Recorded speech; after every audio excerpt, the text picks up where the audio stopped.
Bismillahirrahmanirrahim. Assalamualaikum warahmatullahi wabarakatuh. Halo, apa kabar semuanya? Semoga kalian selalu dalam keadaan sehat walafiat, senantiasa berbahagia, dan ada dalam lindungan Allah Subhanahu wa Ta'ala. Selamat datang di perkuliahan taksonomi tumbuhan, yang insya Allah selama 1 semester ini saya yang akan mendampingi dan membimbing kalian dalam mata kuliah taksonomi tumbuhan. Nah, pada kesempatan hari ini akan menjadi kuliah perdana kita di taksonomi tumbuhan, dan insya Allah saya akan memaparkan tentang kontrak perkuliahan kita selama 1 semester ini.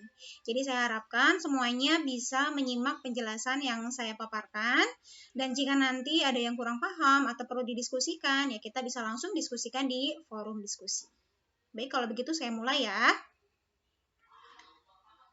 Nah, untuk mata kuliah taksonomi tumbuhan, ini merupakan mata kuliah wajib dan merupakan penciri prodi dengan bobot SKS-nya itu 3 SKS. Ada mata kuliah prasyarat yang perlu ditempuh atau sudah ditempuh oleh mahasiswa sebelumnya, yaitu biologi dasar, morfologi tumbuhan, dan anatomi tumbuhan. Ya, make sure kalau kalian sudah mengontrak mata kuliah ini. Nah, terutama morfologi tumbuhan, karena ini basic sekali untuk kalian bisa kuliah di taksonomi. Jadi kalau kalian morfologi tumbuhannya itu masih ya lupa-lupa lagi, kurang atau gimana gitu ya, mungkin akan sedikit babak belur ketika mempelajari taksonomi gitu ya. Oke, untuk pertemuannya saya rancang ada 16 pertemuan dengan 14 KBM ditambah 2 kali ujian yaitu UTS dan UAS. Untuk perkuliahannya sendiri itu dilakukan secara online, kita optimalkan lewat vClass ya, dan nanti didukung oleh grup WhatsApp. Lalu untuk metode perkuliahan itu ekspositori, diskusi, tanya jawab, dan yang paling utama adalah praktikum. Jadi nanti setiap hari kalian akan praktikum mandiri. Begitu ya. Oke, saya lanjut dulu. Untuk mata kuliah ini, kalau saya deskripsikan secara sederhana, jadi nanti selama 1 semester nih, kalian akan membahas tentang pengelompokan atau klasifikasi dari tumbuhan, ya. Tapi selain tumbuhan juga nanti ada klasifikasi dari alga dulu. Jadi akan diawali dengan pembahasan alga. Kemudian dilanjutkan pada kelompok tumbuhan yaitu Bryophyta, lalu Pteridophyta atau paku, kemudian ada juga Spermatophyta atau kita kenal sebagai tumbuhan berbiji. Nah, nanti Spermatophyta ini ada Gymnospermae atau disebut juga Pinophyta, dan ada Angiospermae atau disebut juga Magnoliophyta. Nah, di Angiospermae nanti kalian akan temukan ada tumbuhan monokotil dan tumbuhan dikotil. Gitu ya. Kemudian selain mengklasifikasikan juga nanti kalian akan diarahkan untuk bisa mengontraskan ciri, gitu ya, mengontraskan ciri ini melalui bagan dikotomi dan kunci determinasi. Jadi nanti ada praktek pelatihan membuat bagan dikotomi konsep dan juga kunci determinasi. Selain itu nanti kalian juga akan dibimbing untuk bisa menganalisis hubungan kekerabatan gitu ya, antar spesies atau mungkin antar famili melalui analisis fenotik dan filogenetik. Gitu ya, nanti ada praktek dikhususkan pada analisis fenotik. Nah, untuk referensi yang saya pakai itu sebetulnya dibebaskan, saya tidak memberikan referensi khusus. Kalian boleh pakai referensi dari Cronquist, itu silahkan gitu ya. Ini membahas tentang sistem klasifikasi pada tanaman berbunga. Kemudian boleh juga pakai buku Campbell. Nah, kalau pakai buku Campbell itu yang dipakai adalah Campbell Jilid 2, kalian bisa cek. Lalu boleh juga pakai bukunya Suroso Adi Yudianto, ini tentang pengantar kriptogame. Kalau kriptogame ini arahnya lebih ke tumbuhan rendah, artinya dalam hal ini yang bisa kalian lihat di buku Yudianto ini berkaitan dengan alga dan lumut gitu ya, serta paku. Oke, kemudian juga kalau misalkan masih punya buku morfologi tumbuhan nih karyanya Mbah Gembong itu juga masih boleh dipakai, karena nanti akan banyak sekali istilah-istilah yang akan muncul lagi di mata kuliah ini, gitu ya, berkaitan dengan morfologi tumbuhan. Banyak malah. Oke. Nah, berikutnya saya paparkan tentang rincian perkuliahan selama 16 pertemuan dalam semester ini. Yang pertama itu kontrak perkuliahan, berarti hari ini ya. Hari ini terhitung pertemuan pertama, itu saya paparkan tentang kontrak perkuliahan dan juga rincian pembelajarannya. Kemudian nanti next, di pertemuan kedua, ini akan saya kenalkan secara general materi tentang taksonomi tumbuhan. Jadi masih saya yang menjadi core dalam pembelajarannya. Ya. Kemudian pertemuan berikutnya di pertemuan ketiga ini saya akan bahas tentang cara membuat bagan dikotomi konsep gitu ya, dan juga kunci determinasi. Ini nanti saya akan menjelaskan langsung dan kalian praktek membuat gitu ya, praktek membuat, hitung-hitung kayak latihan lagi. Nah, latihan membuat kunci determinasi dan bahkan dikotomi konsep ini penting karena nanti ketika kalian praktikum di pertemuan berikutnya, itu dalam kegiatan praktikum dan juga pelaporan hasil praktikum itu harus ada bagan dikotomi dan kunci determinasi. Jadi mohon dioptimalkan ketika praktek membuat bagan dikotomi dan kunci determinasi, oke? Nah, berikutnya di pertemuan keempat sampai dengan pertemuan sebelum UAS, ini sudah mulai kontribusi kalian untuk terlibat dalam perkuliahan ini secara aktif. Jadi nanti kelas ini akan dibagi menjadi 11 kelompok. Untuk pengaturan kelompoknya saya bebaskan nih pada kelas ini sendiri ya. Mau diaturnya seperti apa, yang jelas silakan dibagi proporsional sebanyak 11 kelompok. Nah, adapun kelompok pertama nanti bertugas untuk melakukan praktikum. Praktikumnya berkaitan dengan alga. Nanti ada panduan praktikumnya, ada penunjuk praktikumnya. Nah, alga ini nanti ada 5 kelompok dari mulai cyanophyta atau alga biru, kemudian chlorophyta alga hijau, rhodophyta alga merah, phaeophyta, chrysophyta gitu ya. Nanti kelima alga ini ada contoh-contoh spesimen yang harus dicari. Nah, berhubung habitat dari alganya kebanyakan di laut, sehingga mungkin agak kesusahan kalau harus mengambil sampel langsung atau spesimen segar gitu ya. Sehingga dalam praktikum ini, mahasiswa diperbolehkan untuk mengambil spesimennya secara virtual. Jadi kalian mengkaji literatur berkaitan dengan cyanophyta, chlorophyta, sampai dengan chrysophyta. Itu dikaji sesuai dengan spesimen yang diminta. Gitu ya. Jadi mengamati ciri-cirinya itu dari pengamatan secara virtual. Seperti itu. Nah, selain praktikum, individu yang lain atau mahasiswa yang lain maksud saya, jadi semua teman-teman di sini punya kewajiban untuk menggambar. Ya, jadi nanti ada buku gambar yang harus kalian siapkan, buku gambar untuk taksonomi tumbuhan. Di setiap pertemuannya gitu ya, kalian wajib menggambar satu spesies dari setiap kelompok. Jadi kalau misalkan ini alga ada 5 kelompok, berarti di pertemuan pertama kalian harus menggambar 5 spesies ya, mewakili kelompok-kelompok yang dipraktikumkan. Misalkan kelompok cyanophyta 1, chlorophyta 1 sampai dengan chrysophyta. Gitu ya. Menggambarnya di buku gambarnya cukup buku gambar A4, nanti satu halaman bisa dibagi 2 gitu ya, untuk 2 spesimen. Yang perlu disajikan dalam buku gambar tersebut selain gambar dan keterangan itu adalah klasifikasinya. Gitu ya. Oke, begitupun lanjut ke pertemuan kedua. Di pertemuan kedua, ini kelompok 2 memaparkan tentang Bryophyta. Nanti Bryophyta ini meliputi 3 kelompok. Ada kelompok Hepaticopsida atau lumut hati, kemudian Anthoceropsida atau lumut tanduk, dan Bryopsida atau yang kita sebut sebagai musci atau lumut daun. Nah, mungkin beberapa spesimen dari lumut ini bisa kalian cuplik sendiri di lingkungan setempat gitu ya, kalau misal nemu. Tapi kalau misalkan nggak nemu nih, ya kalian juga boleh artinya mengidentifikasinya di ruang virtual gitu ya, pakai spesimen yang memang sudah ada di, maksudnya tuh gambarnya di internet gitu ya, dari gambar internet aja langsung kalau memang tidak nemu gitu ya. Ini pun sama, nanti teman-teman yang lain pun wajib untuk menggambar contoh spesies masing-masing satu dari setiap kelompok gitu ya. Oke, pokoknya polanya seperti itu di perkuliahan taksonomi tumbuhan. Next. Nah, di pertemuan ke-6 ini nanti tugas kelompok 3. Kelompok 3 akan memaparkan tentang tanaman paku atau Pteridophyta. Pteridophyta meliputi 4 kelompok gitu ya, ada Silotine, Equisetine, Lycopodine, dan Filicine. Nah, dari 4 kelompok ini nanti ada masing-masing di panduan praktikumnya sudah saya bagi ya, spesimennya apa saja yang harus diambil atau yang harus diamati. Nah, ini pun sama. Jadi kalau misalkan kalian nemu tanamannya langsung ya syukur alhamdulillah. Tapi kalau misalkan enggak ya identifikasinya dari gambar yang tersedia di ruang virtual, entah itu dari internet atau sumber apapun yang memang bisa membantu kalian dalam mengamati gitu ya, dengan segala keterbatasannya begitu ya. Oke, berikutnya kelompok 4. Kelompok 4 ini kebagian membahas tentang Gymnospermae atau Pinophyta. Nah, untuk Pinophyta sebetulnya ada ada 4 ya, ada 4 kelompok. Ini lupa nggak saya cantumin. Jadi ada Cicadopsida, ada Coniferopsida, kemudian ada Gingopsida dan juga Gnetopsida. Gitu ya. Ini pun nanti ada spesimen-spesimen yang harus kalian amati. Kalau misalkan kayak Cicadopsida ini contohnya pakai saji. Nek misalkan di depan rumahnya atau di tetangganya atau di mana nemu nih sikas rumpi, boleh dicuplik untuk diamati. Tapi kalau misalkan yang nggak nemu, misalkan ya karena ada kendala atau apapun, ya kembali lagi kalian browsing secara virtual. Gitu ya. Oke, kemudian ini nanti di pertemuan ke-8 ada UTS, ujian tengah semester. Next, Nanti masuk ke pertemuan 9 setelah UTS, ini tugas dari kelompok 6. Ya, nanti kelompok 6 akan menjelaskan tentang Magnolidae.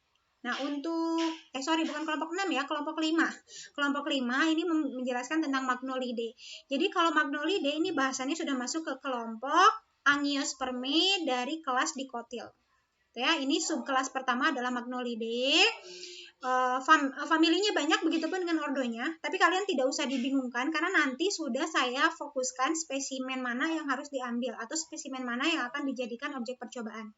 Ya, ini hanya pemaparan saja bahwa di Magnolidae itu ada ordo Magnoliales, nanti diwakili oleh famili Magnoliaceae dan Anonaceae. Kemudian yang kedua ada ordo Laurales, ini yang diwakili oleh famili Lauraceae. Ada Piperales, nanti yang dijadikan sampelnya ada Piperaceae dan juga ada kelompok Nymphales gitu ya.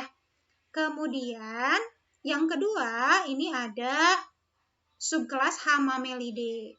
Jadi untuk kelompok 5 nanti sekaligus mengamati subkelas Magnolidae dan Hamamelidae. Ini lupa nggak saya merahin.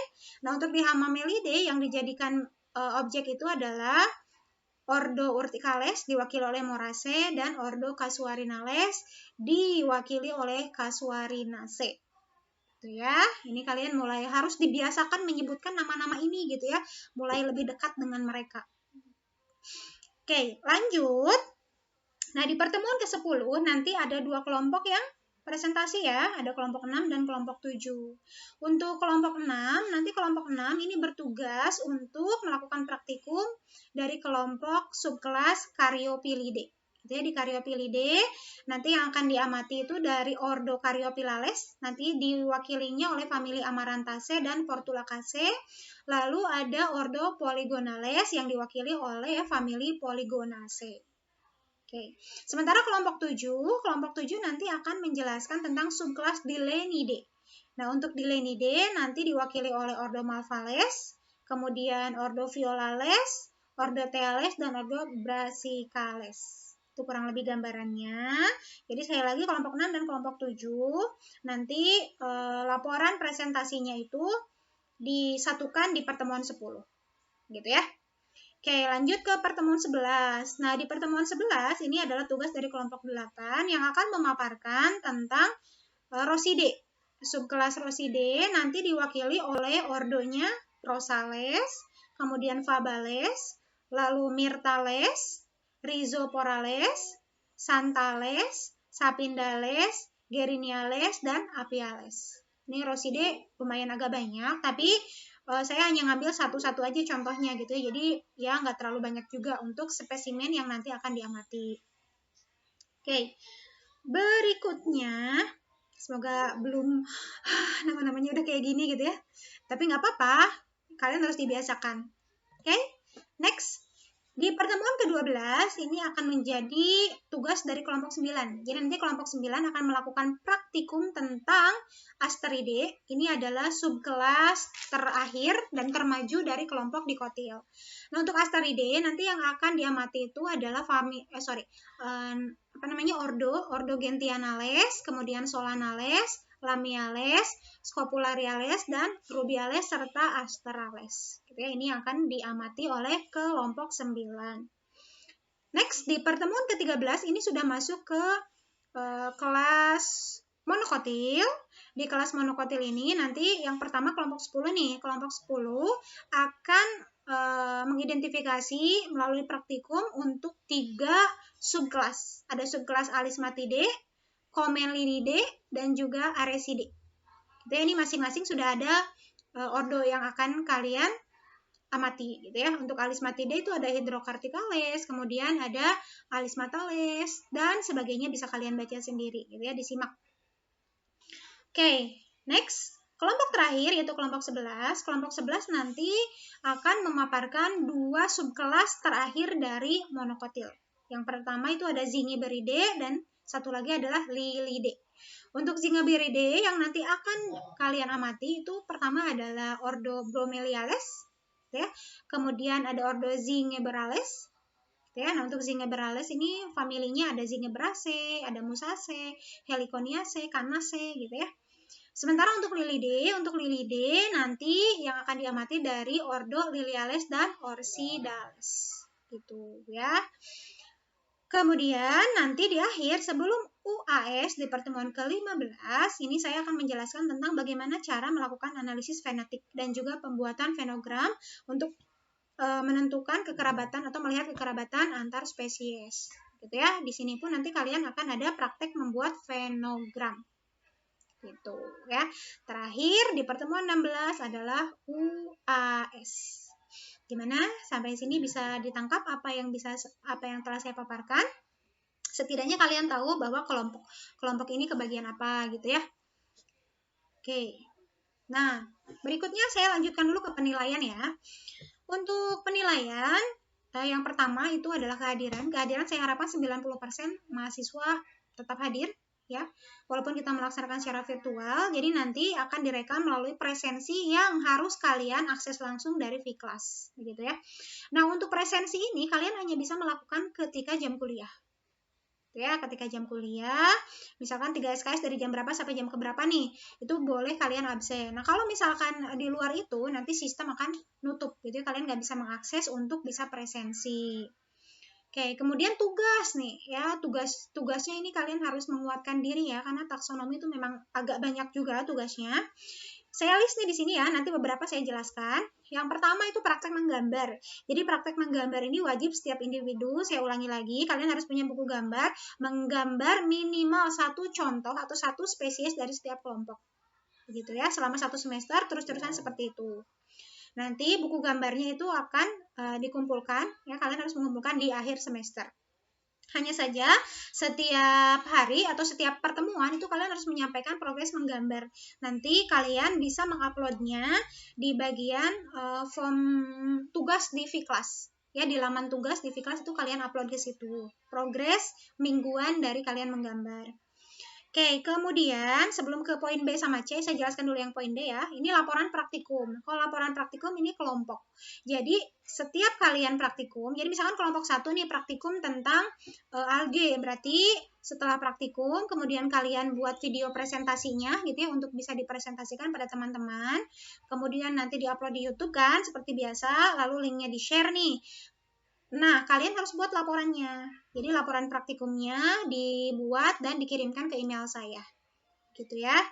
Begitupun misalkan untuk yang kelompok 2. Kelompok 2 misalkan praktikum tentang lumut. Lalu nanti bikin videonya untuk menjelaskan hasil praktikum. Dan laporan praktikumnya juga dikirim ke email saya. Oke, itu akan jadi tugas kelompok. Oke. Kemudian untuk yang poin B sama poin C ini tugas individu. Kesannya kayak aduh banyak, tapi sebetulnya tidak terlalu ribet ya untuk poin B sama poin C. Jadi ada kalian tugas untuk praktek membuat herbarium kering. Gitu ya. Herbarium kering satu spesimen saja. Nanti saya jelaskan maksud herbarium kering itu seperti apa bagi yang memang belum tahu itu herbarium kering, atau mungkin di antara mahasiswa di sini ada yang sudah sangat familiar dengan herbarium kering gitu ya. Lalu ada lagi tugas membuat koleksi peri kehidupan. Tugas individu, tapi nanti tugas individu ini akan dikolektif atau dibundel dalam satu tugas kelas. Ini juga akan saya jelaskan. Oke. Selain tugas, ada UTS juga ya, dan juga ada UAS. Ini direncanakannya tes secara online. Begitu. Oke, saya akan paparkan nih tentang poin B sama poin C ya. Mungkin ada yang masih bingung terkait dengan herbarium kering dan yang disebut koleksi peri kehidupan itu seperti apa. Nah, ini tentang buku peri kehidupan dulu ya. Untuk buku peri kehidupan, kenapa disebut buku? Karena nanti tugasnya kan dikolektif ini, satu orang ngolektifin semuanya dalam satu kelas membentuk buku. Gitu ya. Sebetulnya kalau tugas individunya hanya satu lembar aja kok bikinnya. Gitu ya, nggak banyak-banyak. Setiap orang tuh hanya bikin satu lembar saja. Tidak boleh lebih dari satu lembar. Ini kriteria yang saya tuliskan di sini. Kita telusuri sama-sama. Oke, yang pertama, jadi prinsipnya masing-masing mahasiswa ini memilih satu spesies. Gitu ya, sesuai dengan tema kelas. Nah, maksud dengan tema kelas itu apa? Ini lihat di bawah. Jadi kalau kelas A, saya plotkan nanti tema kelasnya itu adalah tumbuhan Pinophyta dan Liliopsida. Gitu ya, jadi boleh seputar Pinophyta dan juga monokotil atau Liliopsida. Sementara kalau kelas B, nanti buku peri kehidupannya itu tentang Magnoliopsida atau kelompok dikotil. Ya, jadi milih spesiesnya. Kalau kelas B berarti cari spesies dikotil. Kalau kelas A spesiesnya boleh tentang gimnosperme, boleh tentang Liliopsida atau monokotil. Nah, ini ketentuannya. Yang pertama, tidak boleh ada spesies yang sama antar mahasiswa. Jadi kalau misalkan ngambilnya tentang dikotil, yang satu misalkan mau ngambilnya tentang apa istilahnya kayak mangga gitu ya. Nah, jangan teman lain yang ngambil tentang mangga juga. Cari yang lain, pokoknya tidak boleh ada yang sama. Kemudian yang kedua, spesies yang dipilih selanjutnya dideskripsikan maksimal dalam 1 lembar kertas A4. Jadi nggak boleh lebih dari 1 lembar. Ya, deskripsinya hanya 1 lembar. Bu, gimana kalau bolak-balik? Bolak-balik masih boleh lah ya, tapi kalau lebih dari 1 lembar itu tidak boleh. Oke, nah nanti yang disebut deskripsi spesies itu meliputi apa saja. Jadi dalam 1 lembar A4 itu kalian harus menjelaskan pertama itu foto. Harus ada foto atau gambar. Nah ini foto atau gambar yang kalian masukkan di buku Peri Kehidupan, ya, itu harus foto asli yang kalian cuplik sendiri. Gitu ya, tidak direkomendasikan dari sumber internet. Jadi cari yang dekat-dekat saja, gitu, yang dekat dengan lingkungan kalian. Jadi ambil fotonya, nah itu yang akan nanti dimasukkan sebagai buku Peri Kehidupan. Jelas ya? Oke, kemudian setelah ada foto nih, ada foto, ada gambarnya, kalian tuliskan tuh di gambarnya itu lokasi pengambilan di mana. Misalkan di rumah siapa gitu ya, alamatnya di mana, itu kalian cantumkan. Terus kan misalkan di Kudus atau di Gebog atau di mana gitu ya, cantumkan kalian mengambil gambar tersebut. Kemudian klasifikasinya, tulis di bawahnya klasifikasinya. Klasifikasi bisa lah ya, sambil cari di internet juga banyak. Kemudian setelah klasifikasi ini ada deskripsi. Deskripsi umum mengenai ciri-ciri. Ya, minimal menjelaskan tentang habitus, kemudian habitat dari spesies tersebut, sistem perakaran, struktur batang, organ reproduksi, manfaat, gitu ya, kurang lebih seperti itu. Dan kalau bisa gitu ya, kalian lengkapi dengan ayat Al-Quran yang mendukung, gitu ya, cari ayat Al-Quran yang berkaitan dengan tanaman tersebut atau yang berlaku general gitu ya, ayat Al-Quran yang mendukung tentang tumbuhan itu kalian cantumkan. Oke, jelas sampai sini ya. Nah, nanti yang sudah kalian buat nih, udah diketik, udah didesain sedemikian rupa, pokoknya sesuai kreativitas kalian aja ya, dari si 1 lembar itu kalian desain, kemudian kalian print, dan nanti kalian laminating. Gitu ya, biar lebih awet kalian laminating, masing-masing loh ya, ini dilaminating sendiri.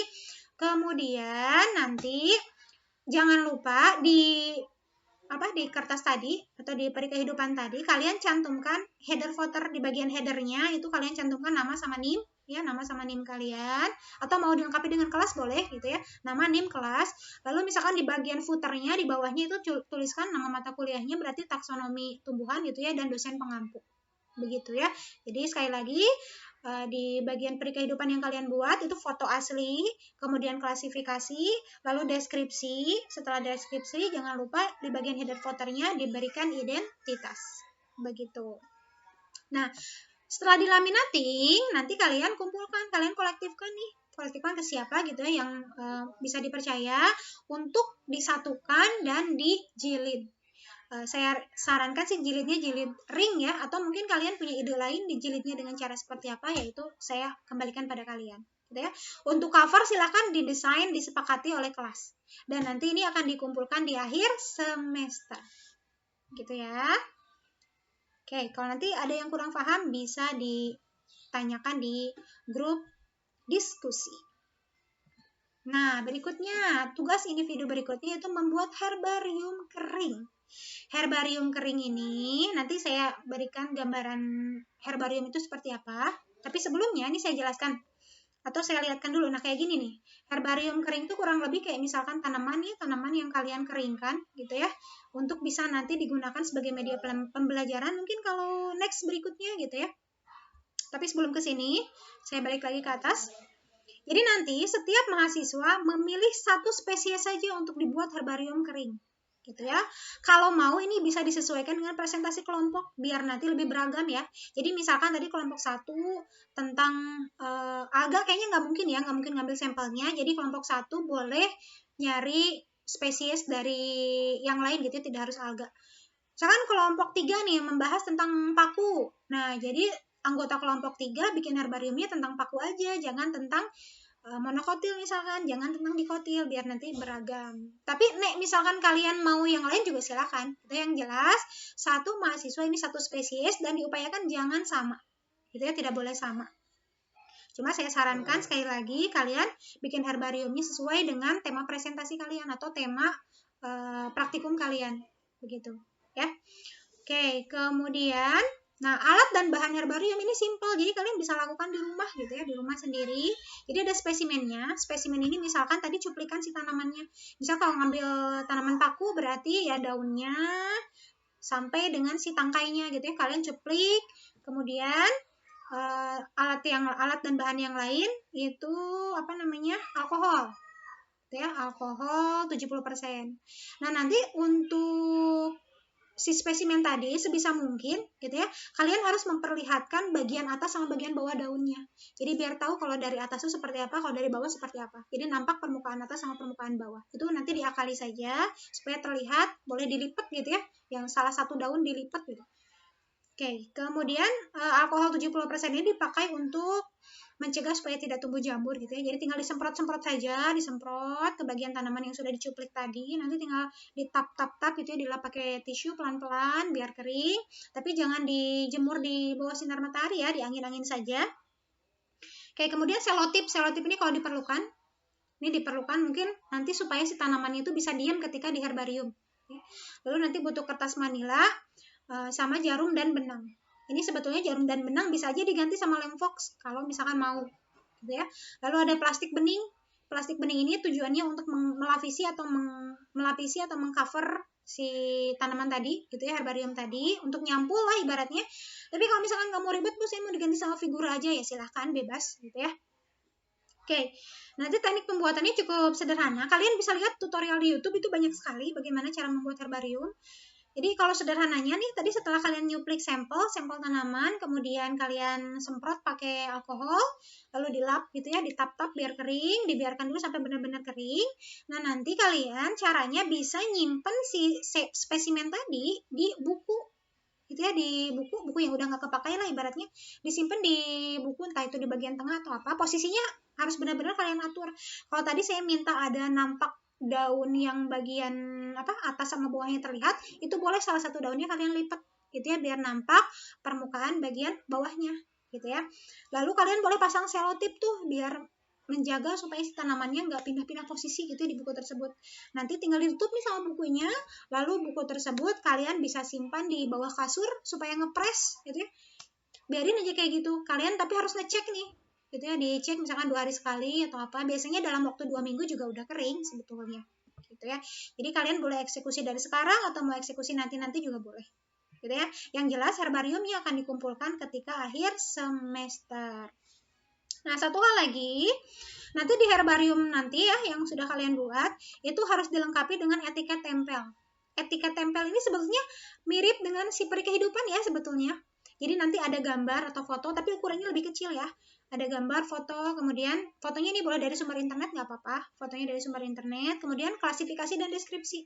Ya. Jadi nanti dalam satu set herbarium ada tanaman yang sudah di herbarium, kemudian ada juga etiketnya. Gitu ya, di etiket tersebut ada keterangan. Nanti saya ada contohnya nih. Nah, ini misalkan contoh etiket tempel ya. Misalkan kayak gini, herbarium kering program studi tadris biologi IAIN Kudus. Nanti tanggal berapa, ditulis tanggalnya, kemudian yang jadi kolektornya siapa, berarti nama kalian sendiri. Nah, harus ada yang pertama klasifikasi, jadi klasifikasi dari tanaman ini misalkan, klasifikasinya, kemudian gambar, kalian boleh ngambil gambar dari sumber internet. Ya, gambar dari tanaman tersebut, kalau versi internet seperti apa, lalu ada deskripsi tumbuhan. Jadi si etiket tempel ini akan sepaket dengan tanaman yang sudah di herbarium. Gitu ya. Nah, untuk nempelin si tanaman ini gitu ya, boleh ditempelinnya kan di kertas manila tuh ya, kertas yang agak tebal, yang kayak kertas karton gitu tapi warnanya putih. Itu kalian tempel di situ, boleh dijahit pakai benang gitu ya, atau boleh juga misalkan pakai lem fox gitu ya. Yang penting kalian tata sedemikian rupa supaya nempel gitu ya. Lalu terakhir dibungkus atau di cover pakai plastik bening. Tapi kalau misalkan mau pakai figura langsung juga silahkan. Oke, jadi dalam figura tersebut atau dalam herbarium tersebut sekali lagi sudah ada tanaman dan juga etiketnya. Begitu ya. Oke, ini nih contohnya. Ini yang putih ini adalah kertas manila. Kemudian ini dia ngambil sampel tanaman yang di herbarium. Syukur alhamdulillah kalau misalkan kalian nemu misalkan organ reproduksinya, bunganya gitu ya. Jadi sekalian yang di herbarium itu sama bunganya. Gitu ya. Silahkan dicoba untuk membuat. Dari sekarang juga nggak apa-apa. Nanti kalau misalkan di herbariumnya agak banyak aja biar nanti kalau ada yang gagal itu masih ada stok yang lain. Ya. Ini yang ditempel ini adalah etiketnya. Tapi etiket yang saya sarankan formatnya seperti yang saya sampaikan sebelumnya tadi ya, yang ada foto, kemudian ada klasifikasi dan juga ada deskripsi. Gitu. Oke. Next, berikutnya ini adalah tentang kegiatan praktikum yang akan kalian lakukan. Oke. Ini saya sudah bagi spesimennya apa saja. Ini pembagian kelompok sama taksonomi tumbuhan. Pembagian kelompok dalam taksonomi tumbuhan. Jadi nanti ada 11 kelompok ya, seperti yang sudah saya paparkan. Kelompok pertama ini tentang alga. Kurang lebih ini akan mengamati 14 voucher spesimen. Voucher itu artinya contoh. Jadi ada 14 contoh spesimen. Karena alga ini susah untuk didapat di lingkungan akuatik yang bukan laut gitu ya. Jadi kalian sekali lagi spesimen yang saya minta di sini dari mulai Anabaena, Oscillatoria, kemudian Gleocapsa untuk Cyanophyta sampai dengan Gracilaria dari kelompok Rhodophyta. Ini kalian boleh searching secara virtual. Gitu ya, kayaknya secara virtual saja Anabaena itu seperti apa karakteristiknya, kalian identifikasi gitu ya. Kalau di ruang virtual kan sebetulnya tidak tersedia gambar saja, di situ juga ada deskripsi karakteristik gitu ya. Tinggal kalian kaji lagi lebih dalam di situ ya. Oscillatoria, Gleocapsa itu bedanya apa? Begitu ya. Oke, kemudian kelompok 2 ini tentang Bryophyta. Nah, Bryophyta kurang lebih ada 12 voucher spesimen yang masuk ke dalam 3 kategori. Untuk yang pertama Hepaticopsida atau lumut hati, ini diwakili oleh Marhantia, Dumortiera, Metzgeria. Kalau kebetulan kalian di lingkungan sekitarnya nemu nih ada Marhantia gitu ya, itu boleh dijadikan sebagai spesimen. Tapi kalau misalkan nggak nemu ya boleh kalian mengambil spesimennya itu secara virtual. Oke. Kemudian kelompok 3 ini kelompok Pteridophyta atau paku. Ini saya cantumkan ada 12 contoh spesimen. Jadi kalian yang pertama itu ada Silotum. Lalu Silotum ini sebenarnya udah jarang ya, tapi walaupun mungkin ada yang nemu tapi sudah jarang ditemukan Silotum. Kemudian Selaginella, Lycopodium, dan sebagainya. Ini nanti kalian bisa baca sendiri ya. Nanti saya share untuk panduan praktikum ini. Ini sampai dengan Nephrolepis. Ini sudah mewakili kelompok Pteridophyta. Dari mulai Silotum sampai dengan Nephrolepis. Gitu ya. Oke, kemudian kelompok 4, kelompok Pinophyta. Nah, ini sudah mewakili, ada 8 voucher spesimen. Jadi dari mulai Cicadinae sama Gnetinae masing-masing ini ada perwakilannya. Begitu ya. Kalau Cycas rumpi mungkin bisa ditemukan, Coniferae juga kayak Pinus, itu bisa ya. Araucaria, mungkin ya Araucaria bisa lah ya. Lalu Cupressus dan yang lainnya. Nah, kalau untuk Ginkgo ini atau Ginkgo biloba ini di Indonesia kayaknya nggak ada. Jadi kalian searching saja Ginkgo biloba itu seperti apa, karakteristiknya bagaimana. Gitu ya. Lalu ada Gnetinae. Gnetinae juga ini bisa ditemukan kalau yang punya tanamannya. Ini kan melinjo ya. Jadi yang melinjo ini bisa dicuplik sendiri sampelnya sama strobilusnya. Ini mohon maaf untuk penulisan mungkin saya agak salah ya, harusnya dicetak miring. Abaikan. Oke, berikutnya kelompok 5. Kelompok 5 ini spesimennya, ini sudah masuk ke dikotil 2 subkelas ya, ada 7 voucher spesimen karena Hamamelidae ini sedikit. Jadi nanti kalian cari, ini ada Michelia campaka sampai dengan Casuarina equisetifolia.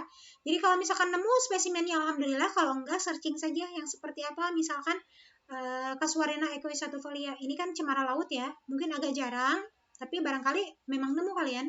Kemudian Annona muricata ini sirsak dan lain sebagainya. Kalian carilah kalau misalkan yang belum tahu ini nama ilmiahnya apa. Jadi bisa langsung searching aja. Persea americana itu apa sih gitu ya. Bisa kalian cari. Oke, kemudian untuk kelompok 6 ini ada 8 voucher spesimen yang perlu kalian amati. Dari mulai Dianthus plumaris sampai dengan Amaranthus. Oke, Amaranthus ini bayam. Yang lainnya kalian cari sendiri gitu. Ini tuh apa. Gitu ya. Kalau nemu, alhamdulillah. Kalau tidak, sekali lagi kalian praktikum secara virtual saja. Lalu ada kelompok 7. Kelompok 7 ini tentang subkelas Dilenidae, dari mulai Dilenia philippinensis sampai dengan Carica papaya. Ya. Ini satu lagi ada kayaknya. Berarti cuma 7 voucher spesimen ya, bukan 8. Untuk kelompok 7. Oke, kemudian kelompok 8 ini membahas tentang Rosidae, ada 10 voucher spesimen. Jadi kalian cari contoh-contohnya spesimen tersebut. Oke, kalau Kaliandra ini banyak ya di sini. Kaliandra, Mimosa pudica itu putri malu, itu pasti kalian bisa nemuin. Kemudian Bauhinia yang daunnya kayak kupu-kupu, itu kalian boleh cari kalau misalkan nemu, kalau enggak ya searching aja. Oke, sampai dengan Mangifera indica. Mangifera indica ini adalah mangga gitu ya. Berarti berikutnya citrus sampai dengan Apium graveolens. Jadi ada 11 voucher spesimen. Oke, untuk kelompok 9 juga ada 11 voucher spesimen. Ini dari kelompok Asteridae, dari mulai bunga alamanda sampai dengan Helianthus anus, sampai dengan bunga matahari. Gitu ya. Ini cari-cari aja nih nama ilmiah dari apa, lalu kalian searching. Kalau memang tidak nemu spesimen secara langsung, gitu ya, ngamatinya lewat ruang virtual. Kurang asik sih memang ya, tapi ya mau gimana lagi, kalian tetap harus praktikum. Oke, kelompok 10 nih, kelompok 10 bahasannya tentang monokotil. Jadi udah masuk ke monokotil, ini ada 3 subkelas, dari mulai Alismatidae, Comelinidae sampai dengan Arecidae. Tapi jumlah spesimennya itu hanya 10.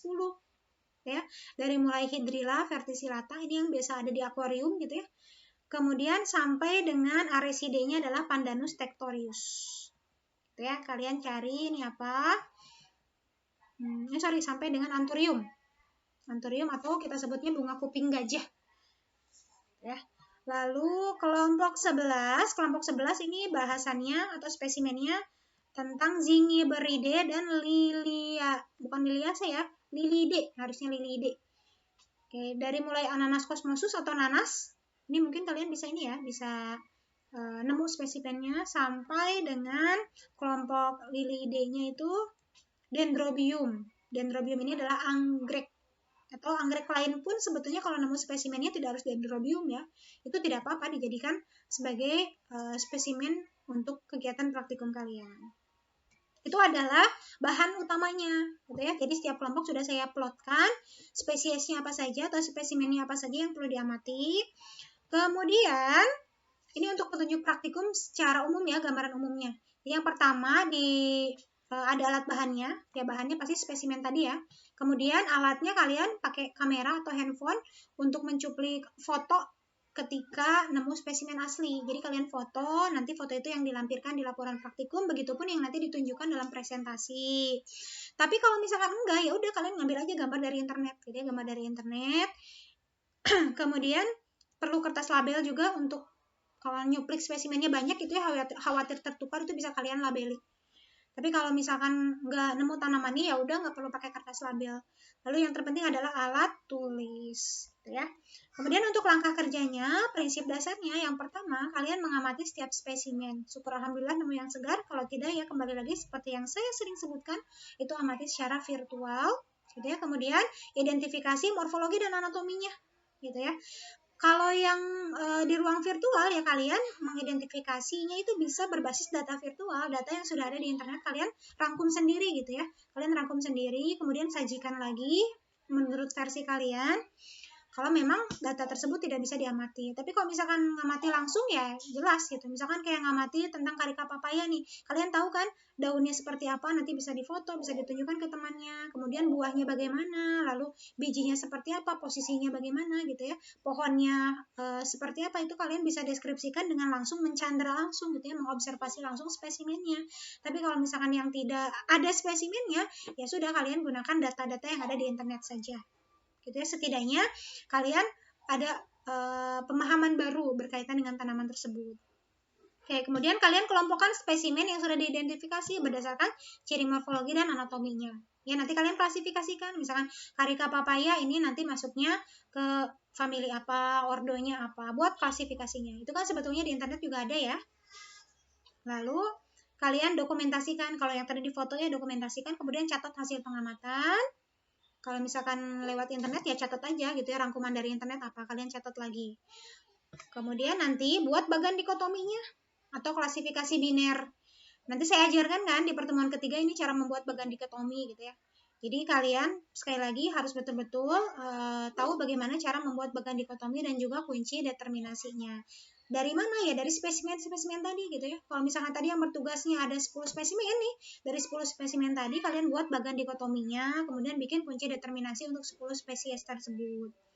Dan terakhir itu membuat laporan hasil kegiatan praktikum. Begitu. Ini untuk format laporannya. Untuk format laporan praktikum, ini kurang lebih yang pertama itu ada cover, kemudian judul praktikumnya apa, lalu waktu dan tempat pelaksanaan, itu sesuai dengan tempat pelaksanaan kalian. Kemudian tujuan dari praktikumnya, lalu dasar teori, itu dasar teori dari praktikum kalian. Alat dan bahan, itu alat dan bahan seperti yang saya sampaikan sebelumnya. Jadi cantumkan spesimennya apa saja, lalu alat yang dipakai untuk membantu praktikum itu apa. Lalu langkah kerja, kurang lebih gambarannya dari langkah 1 sampai langkah 5 tadi ya. Dan terakhir, bukan terakhir sih, berikutnya itu adalah hasil pengamatan. Nah, hasil pengamatan yang disajikan itu pertama adalah tabel hasil pengamatan. Di tabel hasil pengamatan tadi, itu harus ada klasifikasi sama gambarnya. Jadi misalkan tadi ada pandan, gitu ya. Pandan kalau misalkan nemu spesimen segarnya kalian foto, kalau enggak ambil gambar dari internet kemudian klasifikasinya. Gitu ya, sesuai dengan jumlah spesimen. Jadi ada gambar, ada klasifikasi. Lalu kalau bisa nih ya, kalau yang nemunya gambarnya langsung mencuplik atau moto asli, kalian sandingkan dengan gambar dari internet juga. Tapi kalau misalkan cuma pakai spesimen dari internet, ya sudah, cuma gambar dari internet aja gitu ya, nggak harus memaksakan ada gambar asli. Oke, lalu berikutnya ada juga bagan dikotomi konsep. Ya, jadi di hasil pengamatan itu harus ada bagan dikotomi konsep serta kunci determinasi. Itu 3 poin penting yang perlu ada di hasil pengamatan. Nah, berikutnya adalah pembahasan. Nah, untuk pembahasan kalian bahas spesifik dari setiap spesies tadi gitu ya, ciri khas dari famili dan spesiesnya. Misalkan kenapa karika masuknya ke karikase gitu ya, itu cirinya apa, dasar pengelompokannya apa gitu ya. Oke. Itu yang perlu kalian cantumkan di pembahasan. Ini sebetulnya kajian pustaka juga banyak sekali membahas tentang ini. Jadi kalian tidak perlu khawatir. Zaman sekarang mah gampang gitu ya, semua juga ada di internet. Jadi kalian kalau misalkan mau mencari, mau mengkaji itu tidak ada yang sulit. Cuma sayangnya dalam kondisi seperti ini ya kita terbatas hanya dalam ruang virtual, dan kalaupun praktikum itu tidak semua spesimen bisa kalian temukan. Gitu ya. Makanya pentingnya kenapa saya minta untuk buat herbarium, biar nanti itu membantu pembelajaran taksonomi tumbuhan untuk adik-adik kalian gitu ya. Kalau misalkan nggak nemu tanamannya itu bisa lewat si herbarium tadi gitu ya. Oke, terakhir adalah kesimpulan dan referensi. Ini kurang lebih gambaran atau sistematika untuk pembuatan laporan praktikum kelompok. Begitu. Cukup panjang lebar sih, tapi saya harapkan apa yang saya sampaikan bisa dipahami. Dan sekali lagi kalau misalkan ada yang perlu diskusi, ada hal yang ingin ditanyakan, kurang paham gitu ya, jangan ragu untuk mendiskusikannya di forum diskusi. Gitu ya. Mungkin itu saja yang bisa saya sampaikan. Semoga apa yang saya sampaikan bisa dipahami, pelan-pelan aja ya. Jadi kalian nanti bisa putar balik lagi videonya. Saya akhiri. Terima kasih semuanya. Assalamualaikum warahmatullahi wabarakatuh.